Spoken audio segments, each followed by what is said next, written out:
What we're talking about are 5 reasons that people can find themselves stuck in the same places in their life year after year after year.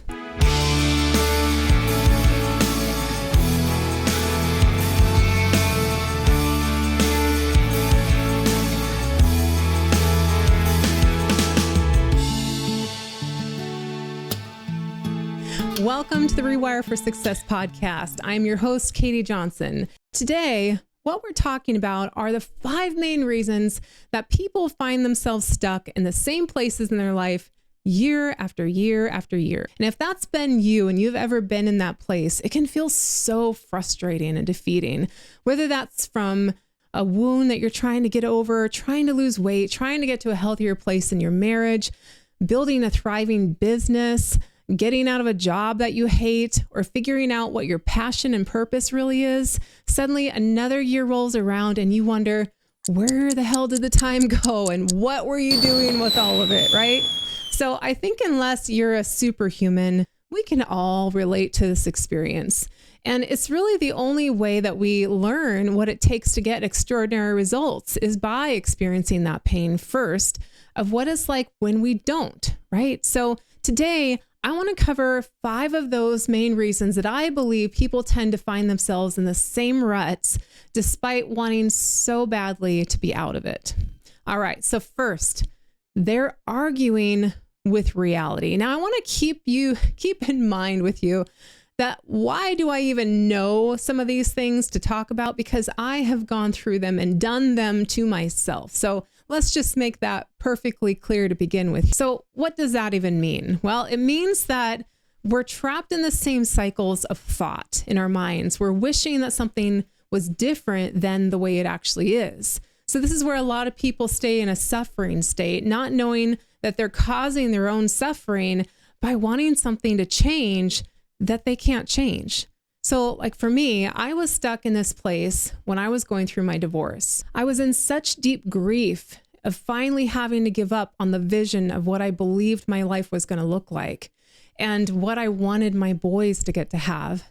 And after all the time I'd spent and the self-sacrifice that I had done for years and years and years to try and save it, it's like I just couldn't believe that after all of that and all of the pain and how much I gave of myself and the faith that I had that God would do a miracle for my family, that it was ending the way that it was.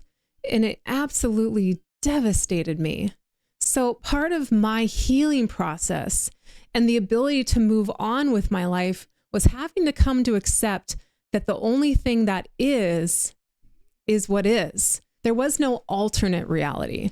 What should have been or could have been. There only is what is.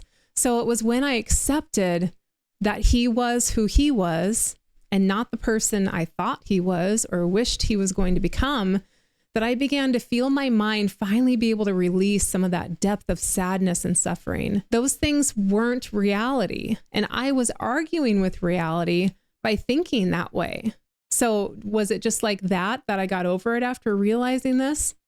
No, because moving on with life and healing is a really difficult and extensive process.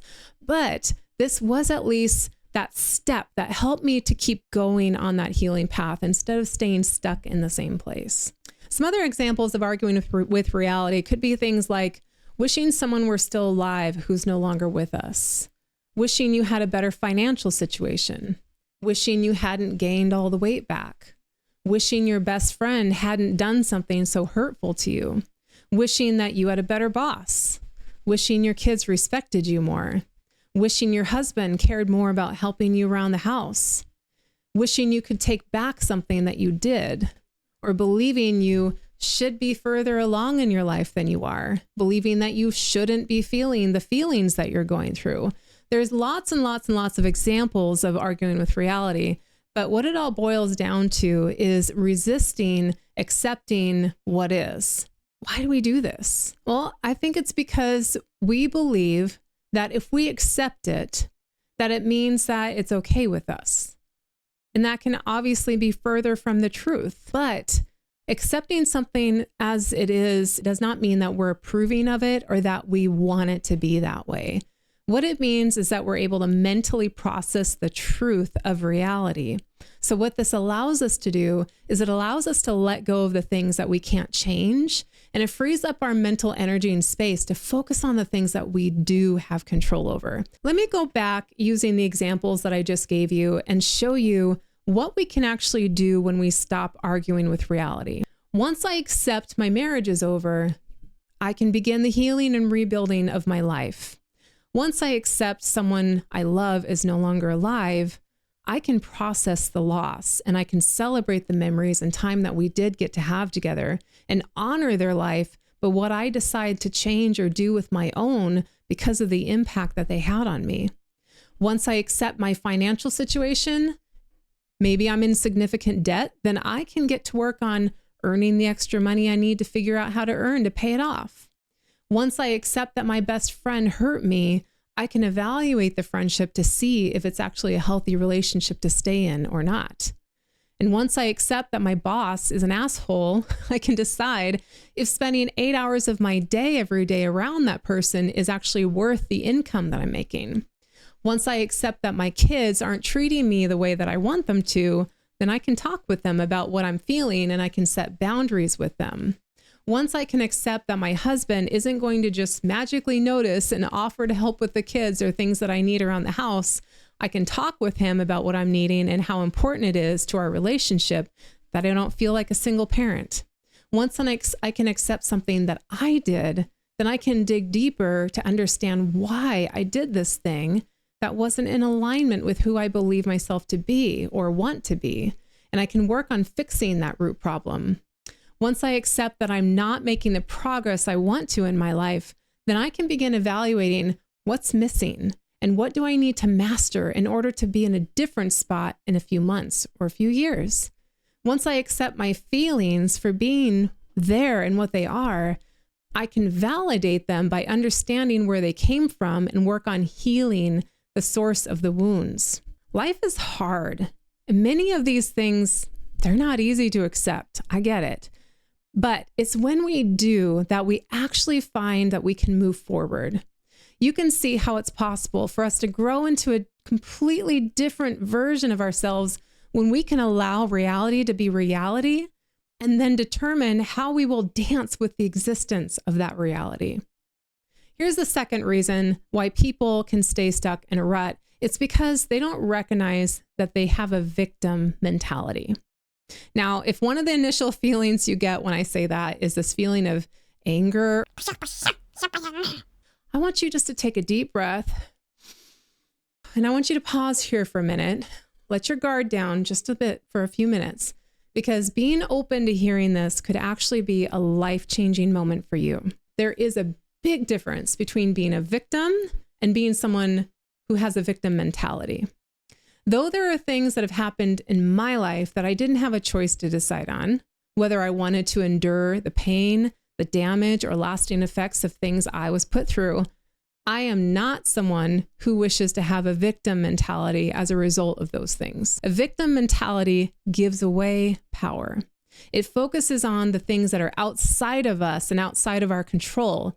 And as we just covered, it can mean that we're arguing with reality, wishing that things were different than they are. Or it can mean that though we accept that these things are the way they are, we are so angry at the injustice and the circumstances that we're now having to deal with that we don't take responsibility for doing things that we could actually change that may give us a better quality of life. And instead, we get stuck and we settle in for the long haul in a survivor's camp. And that camp could be camp outrage and vengeance, camp bitterness and complaining, camp pain and rumination, or camp numbing, coping, and indifference. And none of those camps are ones that are going to allow us to get onto a path of growth and healing.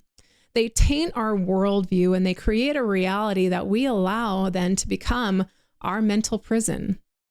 When we believe things just are the way they are and that we are just the way that we are, then we completely forfeit the God-given gift of neuroplasticity. So what is that? Well, if you listen to a lot of my stuff, you're going to hear me talk about it all the time because my approach is very much based on neuroscience. Neuroplasticity is the ability for our brains to be able to form new neural pathways. The powerful thing to understand if you found yourself in one of these places, one of these camps that you don't want to be in, is that you don't have to feel shame or guilt for actually being there. It's understandable. It's okay. I've been there too. But here's the thing. Though you don't need to feel wrong for the feelings you have, you can have self-compassion, validation, and understanding of why you're in that place. And you can actively work to retrain your mind to attach new meaning and understanding of the past that's going to empower you to eventually get out of your mental prison. So the first question that you're going to ask, and you're going to have to get really real with yourself, is you're going to have to ask yourself, do I want to be out? Or is there something that I'm getting from staying in this camp that makes me feel more inclined to want to stay the same? Maybe that's comfort. Maybe you're very comfortable with suffering. Maybe you're really comfortable with uncertainty and feeling low and feeling like there's no hope. That was me. I was in that place for so long that the idea of change and actually being happy scared me.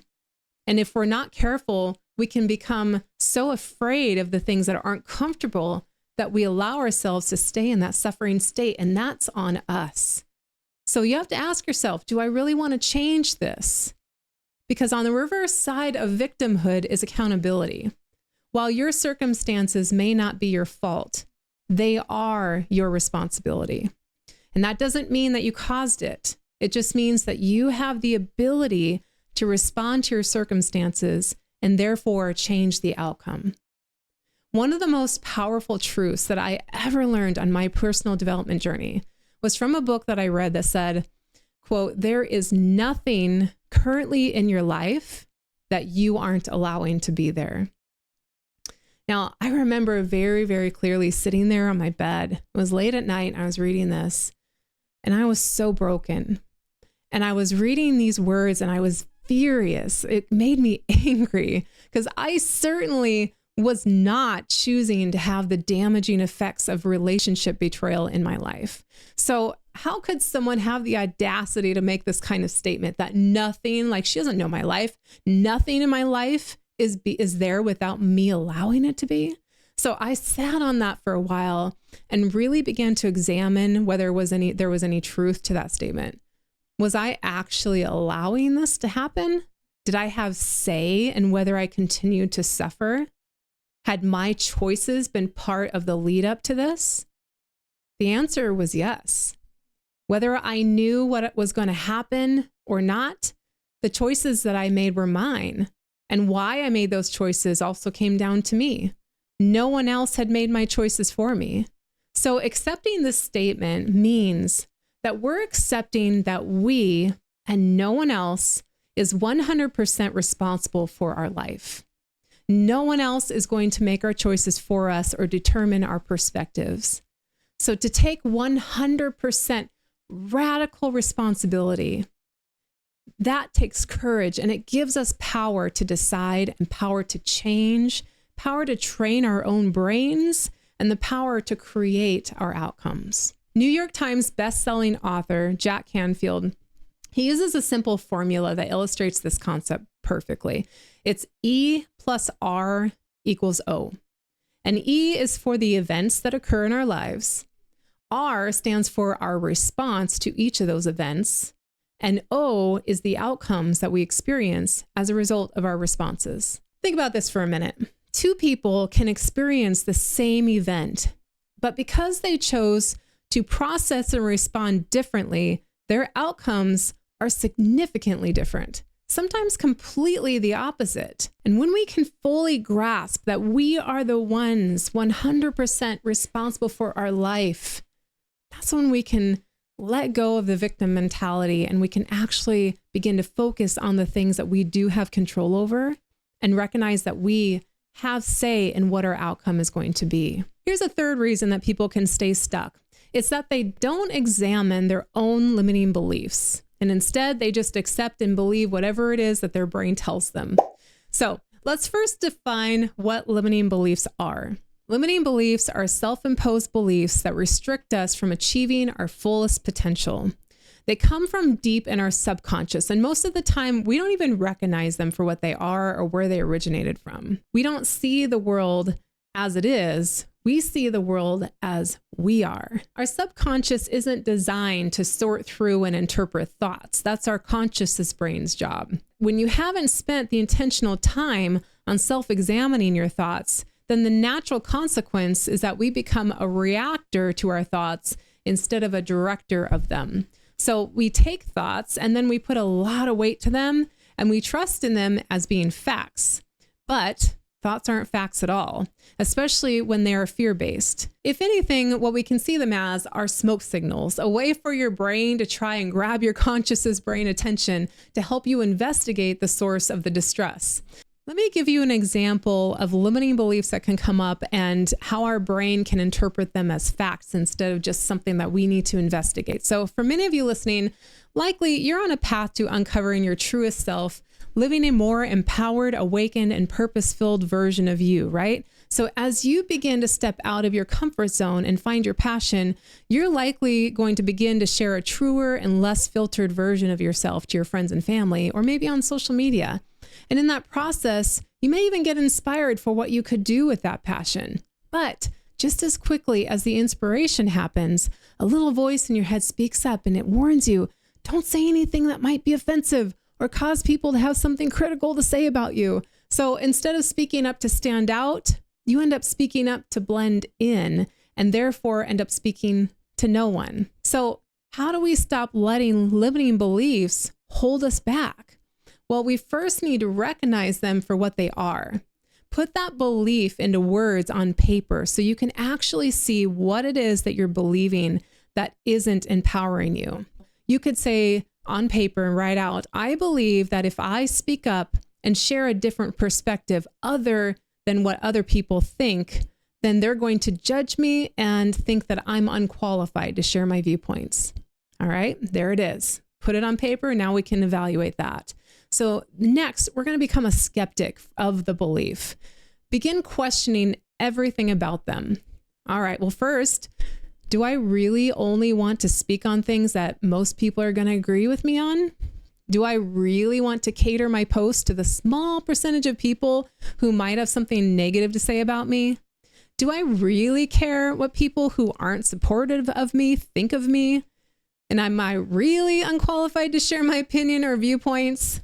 Who will I help by speaking up and sharing my truth? And who might I not help if I don't? So hopefully you can see there, by asking the right questions, we dig deep enough to examine those limiting beliefs and decide on whether we're going to accept them and keep them or get rid of them because they're not empowering us. Do you see the rut that we allow ourselves to be stuck in when we can't examine or even identify limiting beliefs? I want to challenge you right now to get out a journal and begin to write down some dreams that you have for your life. If there was nothing that could stop you from having them, what would they be? And then on the other side, I want you to write down all the reasons that you haven't pursued those goals. This is a really, really great place to begin to uncover your limiting beliefs. And from there, I hope you'll begin asking questions and keep going deeper and deeper so that you can get to evaluate where these are coming from and whether you decide that you want to keep them or not. Also, you might really enjoy my breakthrough journaling training that is totally free and available at www.mindsetbreakthroughjournaling.com. Now, the fourth reason people stay stuck in their lives in the same place year after year is that they're trying to do too many things at the same time. And this was definitely me not long ago. So have you ever heard the quote, if you chase two rabbits, you will not catch either one? That quote's an old Russian proverb, and it is so true. What this means is if you're dividing your effort and your energy and your focus and your attention, then you're not going to be successful at either endeavor. And that's because our brains can't focus on everything at once. We have a very limited amount of conscious focus we can give to things. So we have to be extremely intentional with where we direct that focus and energy. Earlier this morning, I was actually finishing a book called The One Thing by Gary Keller. And this quote is actually the very first opening page of the book. In the book, he teaches you to apply the importance of always asking something that he calls the focusing question. So here's the focusing question. What is the one thing I can do such by doing it, everything else will be either easier or completely unnecessary? Now, for me, reading this book was really eye-opening. I already had learned this concept before, but there was something about it that obviously hadn't really sunk in. I realized as I began the book that I was chasing too many rabbits and that I was prolonging the success of my most important passion and my life purpose. And what I love about personal development is the way that it really helps your brain to process information in enough different ways with certain concepts that things just resonate and click into place at different times, right? So essentially what it's doing is it's developing the foundation for a new belief system. So even though I had heard of this one thing concept before, I wasn't actually applying it in my life. And I didn't realize that I even had a mental roadblock there that was keeping me from doing what I needed to do because it was trying to keep me safe. So what I was doing was I was dividing my time among 3 other sources of income and not having the time for my passion projects. So after several years of planning to do things like this podcast and planning to write a book and planning to make courses to help women healing from narcissistic abuse, planning to make better quality content on social media, and planning to build a thriving autonomous business that would pay me well for my passions and my experience and create an amazing life for my family, I still hadn't made those things happen. And though I had built a relatively stable and good income with my fitness coaching business, I really hadn't given 100% of my time, energy, and focus there either. This is where the saying comes in, knowledge isn't power, applied knowledge is power. I am very proud to report that as of this moment, Rick and I are currently dedicating 100% of our professional time, effort, focus, and energy into building our life transformation coaching company, Rewire4Success. So doing this meant taking some risks and making some sacrifices in order to be able to make room in our lives to be able to do so. And so you might be thinking, yeah, must be nice for you. I wish I could only have to focus on one thing. You don't know my life. And to that, I would say, you're right. I don't, but I do know who's responsible for it. And I also know where I was 7 years ago when I was nowhere close to the position that I'm in now, where I can take calculated risks and put all of my energy into making this dream a reality. I know that if I were to have stayed in a victim mindset, stayed arguing with reality, believed all of my limiting beliefs, and I didn't take 100% responsibility for my life and where I was headed, that I would still be stuck in the same place I was then. There were many steps and areas of growth and intentional learning and courageous action that I had to take in order to be where I am today. And there's a lot that I still don't know about what it's going to take to be where I want to be in 5 years from now. But I do know that I am 100% responsible for whether I figure it out or not, and for taking the action that I'm going to need to in order to be there. So while it's true that you may not have the ability to skip from your chapter 1 to my chapter 20, you do have the ability to begin to write chapter 2 of your own new story. So if you want something different, you're going to need to be willing to think differently and do something different. My advice to you is to first get super clear on what it is that you want. Then begin an exit strategy or a transition plan from where you're currently at that will take you one step closer to the goals that you do have. You don't need to be able to see the whole entire roadmap. You just need to shine your headlights on the next leg of the journey. Now, the last reason that people tend to stay stuck in the same place in their lives is because they're not asking themselves the right questions. When we ask shitty questions, we're going to get shitty answers. And until you've done the work in this area, most people are by default asking shitty questions that are designed by your brain to keep you safe or comfortable. That is, after all, what our brain's primary job is to do. So we may find ourselves asking questions like, what if I fail? What if I waste my money? What if the worst of the worst happens? What's wrong with me? Why can't I get my shit together? What if the same thing I experienced before happens again? Who can I blame for this other than me? What does he or she have that I don't? What are other people thinking about me? And what can I use to cope with this anxiety and stress? Or what if I don't have what it takes? These questions, it totally makes sense when we ask questions like this, that there's very little helpful or motivating information that comes from our brain when it's looking for the answers to them, right? In fact, we create exactly the opposite. We solidify belief systems that have kept us fearful and stuck and not feeling like we're enough and not taking action on the things that could actually create a different outcome for our lives. And recognizing when we're doing this to ourselves takes time and repetition.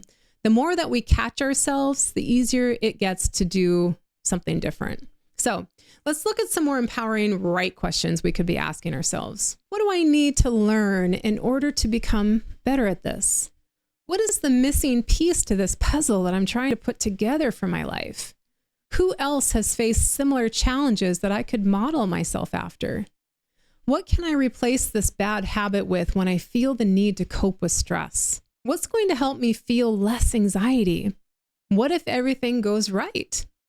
What if I succeed beyond my wildest imagination? What can I take 100% responsibility for that I'm not currently taking responsibility for in order to change my current trajectory? Whose opinion do I really care about in my life? And do I want to base my decisions on that person? Can you see the ownership and change that can occur when you ask those right questions?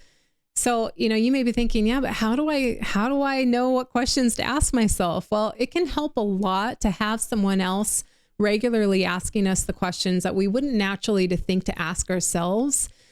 For me and Rick, we'll do this for each other regularly because even for ourselves, sometimes it can be hard. When I'm feeling stuck in an area of my life, I'll let him know. And instead of him telling me all of this advice and all the ways that I should be seeing things differently, he begins to gently ask me questions. The human brain is capable of absolutely unbelievable stuff. I mean, look around you. Everything you see originally began with a thought, and every thought and belief has been built upon the last one, and a new one can be built upon the next one. So when we ask the right questions, we open up a whole new world of possibilities, and we will typically discover that the solutions to our deepest problems already exist inside of us. We just needed to ask the right questions. The quality of our life will highly be determined by the quality of our questions. We ask the wrong questions, could be detrimental. Ask the right questions, and we'll get helpful answers. Ask the most powerful question possible, and the answer can be life-altering. Think back to the focusing question from the book, The One Thing, and how it's changing the course of our business right now in our family's life. And I have faith that it's actually going to change the course of many other people's life as a result as well. Now, here is a potentially life-altering question for you. What next step could you take that would get you unstuck?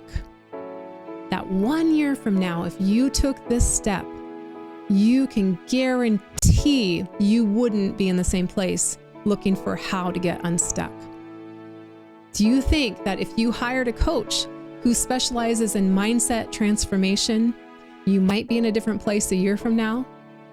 And for those of you who are also looking to transform your health and lose a significant amount of weight, do you think hiring a coach who's been in your place before and done what you'd like to do and specializes in mindset transformation could help you to be in a different spot a year from now? If the answer to these questions are yes, then I want you to take a scary step.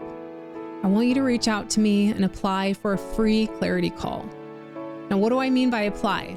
Well, I don't work with everybody, and that's first because not everybody is in a place where they're actually ready for help.